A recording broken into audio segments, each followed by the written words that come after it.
డబ్బు, అనారోగ్యం, ఉద్యోగం, వ్యాపారం, అప్పులతో బాధపడుతున్నారా? మీకోసమే లాంచ్ యువర్ ఫ్యూచర్ ప్రోగ్రామ్. నమస్తే, welcome back to Suman TV. Present మనతో పాటు ఉన్నారు 25 ఇయర్స్ నుంచి అమెరికాలో ఉంటున్నటువంటి ఎంఎన్సీ ఎగ్జిక్యూటివ్ వీరభద్రరావు గారు. నమస్తే సార్. నమస్కారం సార్, అమెరికాలో ఉంటున్నటువంటి మన స్టూడెంట్స్ గురించి మాట్లాడుకుంటే అక్కడ వాళ్ళ లైఫ్ స్టైల్ కానీ, వాళ్ళ ఎడ్యుకేషన్ కానీ, ఎడ్యుకేషన్ చేస్తూ కొంతమంది పార్ట్ టైం జాబ్స్ చేస్తూ ఉంటారు. ఇక్కడ నుంచి వెళ్ళిన వాళ్ళు అబ్రాడ్ ఎడ్యుకేషన్, అంటే కొంతమంది లగ్జరీగా వెళ్ళిన వాళ్ళ గురించి పక్కన పెడితే ఇక్కడ అప్పులు చేసి ఈఎంఐలు ఇవన్నీ పెట్టి పంపించిన వాళ్ళ లైఫ్ స్టైల్ ఎలా ఉంటుంది అసలు? అంటే వాళ్ళ ఖర్చులు ఇవన్నీ ఎలా ఉంటాయి? అమెరికాకి వచ్చే 95% పిల్లలు మీరు అన్నట్టుగా middle class, lower middle class families నుంచి వస్తారు. ప్లస్ ఈ మధ్యకాలంలో గత 10-15 ఏళ్ళుగా కొంచెం ఫ్రీ అయిపోయి అమెరికాలో కాలేజెస్ నెంబర్ ఆఫ్ కాలేజెస్ పెరిగిపోయి వాటికి మెయిన్గా వాళ్ళ ఇన్పుట్ ఫారెన్ స్టూడెంట్స్. అది ఇండియన్స్ అవ్వచ్చు, చైనీస్ అవ్వచ్చు, ఇంకొకళ్ళు అవ్వచ్చు. సో వాళ్ళు డిపెండ్ అవుతోంది ఈ ఫారెన్ స్టూడెంట్స్ తీసుకొచ్చి ఎన్రోల్మెంట్స్ మీన్ మనీ.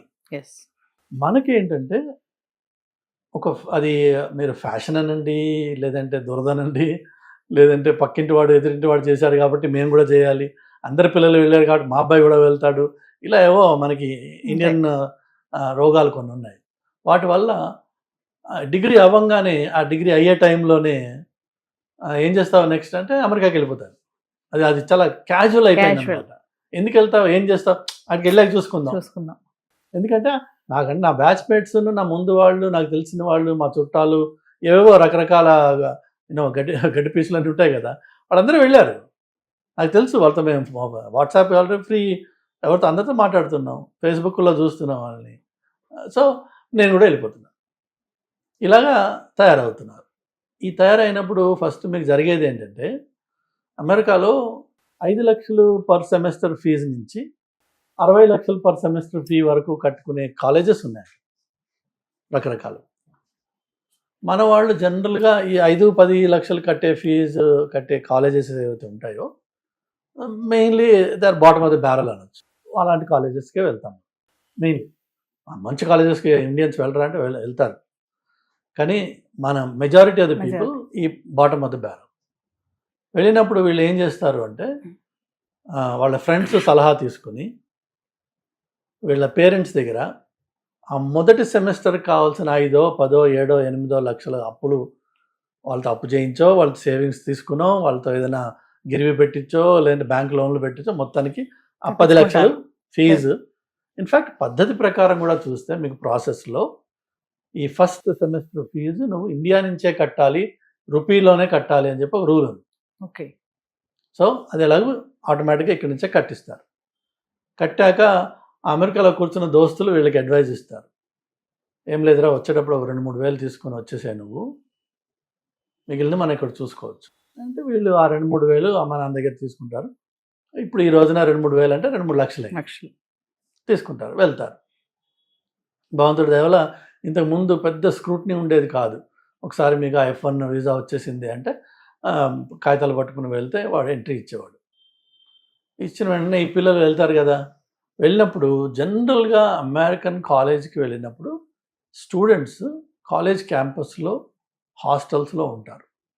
జనరల్గా ఉండాలి, ఎందుకంటే మీకు ప్రొఫెసర్ చెప్పే చదువు ప్రాబబ్లీ 10% ఉంటుంది. 90% మీ సొంతంగా మీరు లైబ్రరీలో కూర్చొని రీసెర్చ్ చేసి మీరు నేర్చుకోవాలి. ఆ టైంలో మీకు టీచింగ్ అసిస్టెంట్స్ అసిస్ట్ చేస్తారు. కావాలంటే మళ్ళీ ప్రొఫెసర్ దగ్గరికి వెళ్ళి మీరు ప్రశ్నలు అడిగి క్లారిఫికేషన్స్ తీసుకుని ఎంగేజ్ చెయ్యాలి. అప్పుడు మీరు ప్రొఫెసర్ కళ్ళలో పడతారు, ఈ పిల్లాడు ఎఫర్ట్ పెడుతున్నాడు అని. కానీ మన దగ్గర నుంచి వెళ్ళేవాళ్ళు 100% ఆ పందాలో వెళ్ళరు. వీళ్ళు ఏం చేస్తారంటే హాస్టల్లో వెళ్ళి ఉండాలి అన్నట్టయితే నెలకి $2,000, $1,500 ఖర్చు అవుతుంది. అది ఎక్స్పెన్సివ్ అయిపోతుంది. అంటే సంవత్సరానికి ఎంత అయింది మీకు? $18,000. నేను కట్టిందే $10,000 ఫీజు, దానికి మళ్ళీ 18,000 ఎక్కువైపోతుంది. అలా కాదు, మేము ఒక 4-5 స్టూడెంట్స్ కలిసి ఒక అపార్ట్మెంట్ రెంట్ తీసుకుని అందులో ఉంటాము, అందులోనే మేము వండుకొని తింటాము, దాంతో మాకు 500-600లో అయిపోతుంది. బికాస్ 4-5 ఉన్నారనుకోండి, 2,500, 3,000లో వీళ్ళు ఒక అపార్ట్మెంట్లో ఉంటూ వంట వండుకుంటూ తింటూ ఉండొచ్చు. సో ఈ 1800 కట్టే బదులు 500-600లో వాళ్ళు మేనేజ్ చేసే ప్రయత్నం చేస్తారు. అది ఫస్ట్ కాంప్రమైజ్. దీనివల్ల జరిగేది ఏంటంటే కాలేజ్ ఎన్వైరన్మెంట్లో ఉండకుండా మీరు మీ ప్రైవేట్ ఎన్వైరన్మెంట్లో ఉంటారు.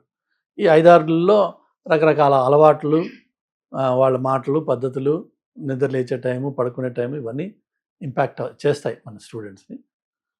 అలానే ఈ సీనియర్స్ అక్కడ ఉన్నవాడు వచ్చేయమని చెప్పాడు కదా 3,000 తీసుకుని, ఇప్పుడు వాడు వీడిని పంతను తీసుకుని వీడు సాగేద్దాం, కొత్త స్టూడెంట్ అనమాట వాడికి, వీడిని తీసుకెళ్ళి ఇప్పుడు జాబ్లో పెట్టాలి. జాబ్ అంటే వర్క్, ఆడ్ జాబ్స్ అంటారు అక్కడ.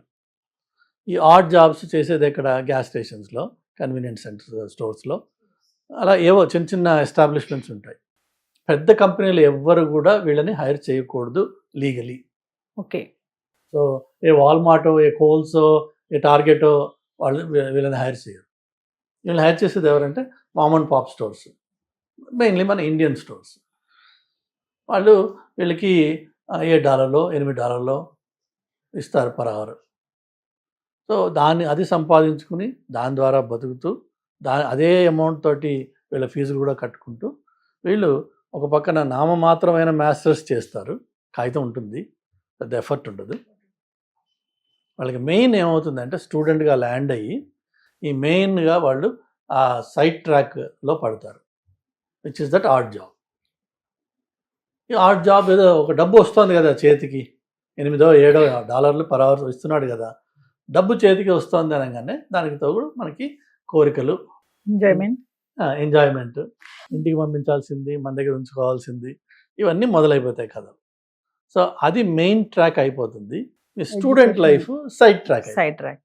దీనివల్ల జరిగేది ఏంటి అంటే మీరు అమెరికాకి వచ్చి మళ్ళీ అక్కడ ఒక వానాకాలం చదువు అంటాము, పనికిరాని చదువు, కాగితం కోసం చదివి మొత్తానికి దోస్తుల వల్ల ఇంకోటి వాళ్ళు హెల్ప్ తీసుకుని ఒక ఎంఎస్సి సర్టిఫికేట్ సంపాదిస్తారు. కానీ మీరు తిరిగిన 5-6 సర్కిల్ అదే తెలుగు లేదంటే మన హిందీ వాడే కూడా మొత్తానికి ఇండియన్ బ్యాచ్, ఇదే బ్యాచ్లో కంఫర్టబుల్గా ఉంటుంది, మీరు అందులోనే ఉంటారు. అమెరికన్ లైఫ్కి ఎక్స్పోజ్ కారు, అమెరికన్ కల్చర్కి ఎక్స్పోజ్ కారు. మన ఇండియన్ సినిమాలు ఇక్కడ హీరోకి పాలు పోసి అభిషేకాలు చేయడం, ఆ సినిమా థియేటర్లోకి వెళ్ళి ఆ కాగితాలు విసరడం, ఇదే చెత్త పనులు ఏవైతే ఇక్కడ ఇండియాలో చేశారో అవే అక్కడ కంటిన్యూ అవుతాయి, అవి అక్కడ కంటిన్యూ అవుతాయి. దానివల్ల జరిగేది ఏంటంటే వీళ్ళు ఎంఎస్ అయిపోయిన తర్వాత కోరిక పుడుతుంది, ఇప్పుడు నేను జాబ్ సంపాదించాలి, నిజమైన ఉద్యోగం, ఈ ఆర్ట్ జాబ్ కాదు, నిజమైన జాబ్ సంపాదించాలి. కానీ నాకేమీ రాదు, ఎందుకంటే నేను ఎన్నడూ కాలేజీకి వెళ్ళలేదు. ఎంఎస్ అయిపోయింది, కాగితం ఉంది నా దగ్గర, ఒక పనికిరాని ఎంఎస్ కాగితం ఉంటుంది చేతిలో. మరి ఆర్ట్ జాబ్ చేసి బయటపడ్డాయి. మెయిన్గా స్టూడెంట్ లైఫ్ ఏమీ స్పెండ్ చేయకుండా, ఏమీ నేర్చుకోకుండా కాగితం మాత్రం ఉంటుంది, ఎలాంటి స్కిల్స్ ఉండవు వీళ్ళకి. ఇప్పుడు ఉద్యోగం కావాలి. అయితే అమెరికాలో ఈ స్టెమ్ గ్రాడ్యుయేట్స్కి ఓపీటీ అని పెట్టారు. అది డిపెండింగ్ ఆన్ మీ లెంగ్త్ ఆఫ్ కోర్స్ని బట్టి డ్యూరేషన్ ఆఫ్ ఓపీటీ ఉంటుంది, 1 year to 2.5 years or whatever. ఈ ఓపీటీ టైంలో మళ్ళీ దందాలు మొదలవుతాయి. బాడీ షాపింగ్ కంపెనీస్ ఉన్నాయి, వాళ్ళు ఈ ఓపీటీ క్యాండిడేట్స్ మీద వల వేస్తారు. వాళ్ళు తీసుకొచ్చి వాళ్ళకి అపార్ట్మెంట్ ఉండడానికి ఇచ్చి మళ్ళీ అగైన్ 5-6-10 మంది ఉంటారు, వాళ్ళకి వీళ్ళు ట్రైనింగ్ ఇస్తారు. Easiest of entry level roles ఏంటంటే business analyst, quality analyst, tester, ఇలాంటివి కొన్ని ఎక్స్ట్రీమ్లీ జెనరిక్ రోల్స్ ఉంటాయన్నమాట. ఆ స్కిల్స్ వీళ్ళకి ట్రైన్ చేస్తారు, చేసి వీళ్ళని తీసుకెళ్ళి ఎక్కడ పెడతారు. ఈ దందాల్లో ఉన్న ప్రాబ్లం ఏంటంటే ఎవరెవరైతే కంపెనీస్ ఈ బిఏ అంటే బిజినెస్ అనలిస్ట్ లేకపోతే క్వాలిటీ అనలిస్ట్ ఇలాంటి వాళ్ళని తీసుకుంటారో వాళ్ళకి కొంతమంది అప్రూవ్డ్ వెండర్స్ ఉంటారు. ఆ అప్రూవ్డ్ వెండర్కి ఈ కొత్తగా వచ్చిన పొజిషన్కి లెట్సే ఆ కంపెనీ అంటుంది మినిమం 65 అనుకున్నాం కదా మనం, 65K వాట్ ఎవర్. సో మేము $65 per hour ఇస్తానని చెప్పి అప్రూవ్డ్ వెండర్కి వాడు ఒక నోటిఫికేషన్ ఇస్తాడు. ఈ అప్రూవ్డ్ వెండర్ ఏం చేస్తాడంటే ఆల్రెడీ వాడికి అప్రూవ్డ్, ఎందుకంటే నాకు ఇప్పుడు గుత్తా ఉంది దీని మీద, ఈ ఎంప్లాయర్ మీద నాకు యాక్సెస్ ఉంది కాబట్టి వాడు ఈ నెక్స్ట్ లెవెల్లో మన దేశీగాళ్ళు ఉంటారు, వీళ్ళకి ఆ రిక్విజిషన్ ఇస్తాడు. ఇచ్చినప్పుడు ఈ దేశీగాళ్ళు ఒక్కోసారి డైరెక్ట్గా వాళ్ళు రిసోర్సెస్ని సోర్స్ చేస్తారు, వాళ్ళ దగ్గర లేరనుకోండి నెక్స్ట్ లెవెల్కి వెళ్తారు. ఇలా మల్టిపుల్ లెవెల్స్లో కట్ అయిన తర్వాత చివరికి ఎక్కడో ఒకటి దగ్గర ఇలా ఓపీటీ క్యాండిడేట్స్ కొంతమంది ఉంటారు. ఆ ఓపీటీ క్యాండిడేట్ని ఒక్కోసారి జెన్యూన్గా ఫ్రెషర్ అని చెప్పి చూపించి ప్రజెంట్ చేసేవాళ్ళు అతి తక్కువ మంది ఉన్నారు. కానీ వాళ్ళని 5 ఏళ్ళు 4 ఏళ్ళు 6 ఏళ్ళు ఎక్స్పీరియన్స్ ఉందని చెప్పి దొంగ రెజ్యూమేస్ తయారు చేసి ఈ ఓపీటీ క్యాండిడేట్స్ని దానికి తగ్గ కోచింగ్ ఇచ్చి, అంటే దొంగ రెజ్యూమే తోటి ఇంటర్వ్యూ ఎట్లా ఫేస్ చేయాలి అనే కోచింగ్ ఇచ్చి అక్కడ ఆ జాబ్లో వీళ్ళని పెట్టే ప్రయత్నం చేస్తారు. సో ఒకటేమో దొంగతనం ఆల్రెడీ మొదలైంది, అక్కడ రెజ్యూమే మీది దొంగ రెజ్యూమే మీది, మీరు ఇప్పుడే ఫ్రెష్గా కాలేజ్ నుంచి బయటకు వచ్చిన 5 ఏళ్ళు 6 ఏళ్ళు 7 ఏళ్ళు ఎక్స్పీరియన్స్ ఉందని చెప్పి పెట్టి అని పంపిస్తారు.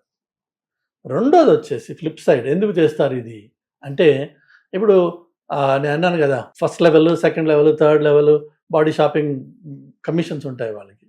సో టాప్ వాడు ఎప్పుడో $10 మిగుల్చుకుని, నెక్స్ట్ వాడు ఒక 5, నెక్స్ట్ వాడు ఒక 3 ఏదో చేసి మొత్తానికి ఈ ఎంప్లాయర్ ఎవరైతే పిల్లాన్ని పెడతాడో వాడికి లెట్సే 65 దగ్గర మొదలైన కథ వీడికి 40కో 30కో వస్తుంది. ఈ 40లోంచి మరి వాడు బిజినెస్ వ్యాపారం చేసి వీళ్ళని తీసుకొచ్చి అపార్ట్మెంట్లో పెట్టి ట్రైనింగ్ ఇచ్చి ఖర్చులు పెట్టాడు కదా, he has to recover his money. So వాడు 70-30 20-80 ఇలా ఏవో ఫార్ములాస్ ఉన్నాయి వాళ్ళకి.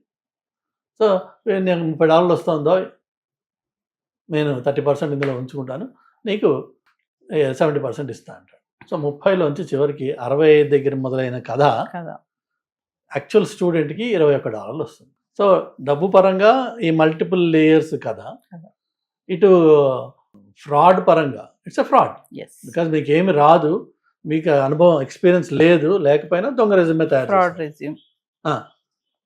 కానీ ఎలాగోలా చేసి వీళ్ళని తీసుకెళ్ళి ఆ జాబ్లో పెడితే వీళ్ళు 3 నెలలో 2 నెలలో 6 నెలలో ఉంటుంది అక్కడ, వీళ్ళందరూ చేస్తారు. చేసినప్పుడు 21 మిగిలింది కదా, చివరికి 21ని మన వాళ్ళు ఏం చేస్తారంటే, నాకు జాబ్ వచ్చేసింది 42K అంటాడు డబ్బులు దాన్ని మళ్ళీ. ఎందుకంటే మీకు పర్ అవర్ సంవత్సరానికి 2000 గంటలు, $21 నాకు వస్తుంది అంటే ఇట్ మీన్స్ 42K నా శాలరీ. బట్ ఈ వచ్చిన engagement, this is not job, ఈ వచ్చిన ఎంగేజ్మెంట్ 3 నెలల్లో 4 నెలల్లో 2 నెలల్లో ఉంటుంది. మళ్ళీ again your back to the bench, again next ఇంకో దానికి ప్రజెంటేషన్కి వెళ్ళాలి, మళ్ళీ అది సంపాదించుకోవాలి. సో ఇలాగ వచ్చినవి సంవత్సరం పొడుగంతా ఉండవు ఇవి, ఇలాంటి రోల్స్ 4 నెలల్లో 3 నెలల్లో 5 నెలల్లో 6 నెలల్లో ఉంటాయి. So you become a rolling stone, ఒక్కొక్క ఎంగేజ్మెంట్ ఇచ్చి ఇంకొక ఎంగేజ్మెంట్కి.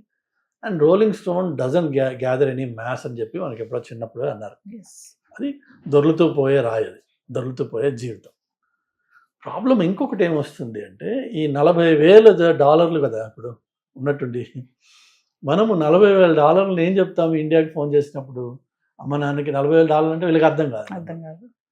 అమ్మా నాది 40 లక్షల ప్యాకేజ్ వచ్చింది అంటారు. ఆర్డినరీ మిడిల్ క్లాస్ బ్యాక్గ్రౌండ్ నుంచి వచ్చి వాళ్ళ నాన్న 5 లక్షలు 6 లక్షలలో రిటైర్ అయిపోయే స్టేజ్ వల్ల 10 లక్షలు వచ్చింది అనుకుందాం. అంటే 35 ఏళ్ళు 40 ఏళ్ళు పనిచేసిన తండ్రి 10-15 లక్షల్లో రిటైర్ అయిపోతుంటే, ఈ కొడుకు US నుంచి కాల్ చేసి చెప్తాడు, నాకు 40 లక్షలు వస్తుంది ప్యాకేజ్ అని. అంటే వీడు అబ్బో మా కొడుకు అమెరికాకి వెళ్ళాడు, వాడు ఇంద్రుడు చంద్రుడు అని వీళ్ళు ఇక్కడ సంబరపడతారు అందులో. And because that's the way the world works. కానీ ఆ 40 లక్షలు ఏదైతే వాళ్ళు చెప్పుకుంటారో అది 3 నెలల పాటిదే. అది మళ్ళీ 3 నెలల తర్వాత మళ్ళీ ఎత్తుకోవడం మొదలు పెట్టాలి. మళ్ళీ నువ్వు ఖాళీగా ఉన్న రోజుల్లో నీ ఖర్చులు ఈ 40లోంచే పోతాయి. చివరికి వెరసి ఏం మిగలదు. ఈలోపు క్రెడిట్ కార్డులు, కొత్త అలవాట్లు, లైఫ్ ఎంజాయ్మెంట్. iPhone 17 లేనిదే మన లైఫ్ నడవదు, నాకు బ్రీదింగ్ ఆగిపోతుంది. సో చచ్చినట్టు కొనాలి దాన్ని, లేదంటే దాని latest and greatest gadgets, laptops ఏవో ఉంటాయి కోరికలు. మనిషి కోరికలకి లేకుండా ఎవడు ఉండడు, అది అమెరికాకి వెళ్ళేదే దానికోసం. సో ఇలాగా ఈ దందాలలో పడి ముందు చదువు మానేసి ఆర్ట్ జాబ్ చేయడం. సో నువ్వు అమెరికాకి నేను చదువుకోవడానికి వెళ్తానంటున్నావు, వెళ్ళి ఆర్ట్ జాబ్ చేస్తున్నావు, అసలు చదవట్లా. సో నీ మెయిన్ పర్పస్ దగ్గర నుంచే నీకు డిస్ట్రక్షన్ మొదలైంది. నువ్వు నిజంగా అమెరికాకి వెళ్ళాలి అనుకున్నట్టయితే ఈ రోజునున్న పరిస్థితుల్లో ఇవన్నీ నేను ఇప్పుడు మీకు ఇచ్చిన పెయింటింగ్ ఏంటంటే గతంలో ఎలా జరిగేది. ఎస్. ట్రంప్ గవర్నమెంట్ వచ్చిన తర్వాత వాళ్ళు చేసింది ఏంటంటే స్టూడెంట్ అనేవాడు ఎవడు కూడా ఈ ఆర్ట్ జాబ్స్ చేయకూడదు. చేయకూడదు. వాళ్ళు ఎంప్లాయీ వర్క్ ప్లేస్లో రైట్స్ చేసి చాలామందిని అరెస్ట్ చేయడం, అలానే ఎవరైతే వీళ్ళని హైర్ చేశారో వాళ్ళని పనిష్ చేయడం ఇవి Yes. జరిగాయి. సో ఆ మొదట్లో ఆ వేడి అవన్నీ చూసి చాలామంది స్టూడెంట్స్ని తీసేశారు. అయినా కొద్దో గొప్ప నడుస్తున్నాయి అవి. మొత్తం అది 100% వైపౌట్ అయిపోలే. కానీ ఇప్పుడు కొత్తగా వెళ్ళే వాళ్ళకి అవకాశాలు లేవు. లేవు. వీళ్ళకి భయం ఉన్నది, మన పిల్లలకు కూడా భయం ఉంటుంది. అక్కడ లోకల్గా కూడా ఎంప్లాయర్స్ వదినైనా స్టూడెంట్స్ని పెట్టుకుని మేము మళ్ళీ పరిశ్రమలు పడం మేము అని చెప్పేసి వాళ్ళు అంటున్నారు. దానివల్ల జరిగేది ఏంటంటే మీకు ఇప్పుడు అమెరికాకు వెళ్ళాలన్నట్టయితే ఒక 40 లక్షలు ఖర్చు అవుతుంది అనే కాలేజీకి మీరు 40 లక్షలు పెట్టగలరా ఫీజు? నెంబర్ 1 అంటే 100% ఆ ఫీజుని మీరు ఫైనాన్స్ చేయగలరా లేదా మొట్టమొదటిది. రెండోది వచ్చేసి అక్కడ 2 ఏళ్ళలో 2.5 ఏళ్ళలో సంవత్సరంన్నరో ఎంత ఉండాలో ఆ టైంలో మీకు కావాల్సిన stay, food and other expenses ఈ 3 కలిపి యావరేజ్లో నలుగురితో కలిసి ఉన్న ఒక $1000 ఖర్చు అవుతుంది అనుకుంటే మీకు 2 years ఉండాలంటే $24,000. ఎస్. ఇప్పుడున్న లెక్క ప్రకారం 24 lakhs. ఇటు 40 లక్షల ఫీజు, అటు 24 lakhs మీ ఉండడానికి మీ ఖర్చులు, 64 లక్షలు ఖర్చు పెట్టి అమెరికాకి వెళ్ళి నువ్వు మాస్టర్స్ చేయదలుచుకుంటే వెళ్ళచ్చు.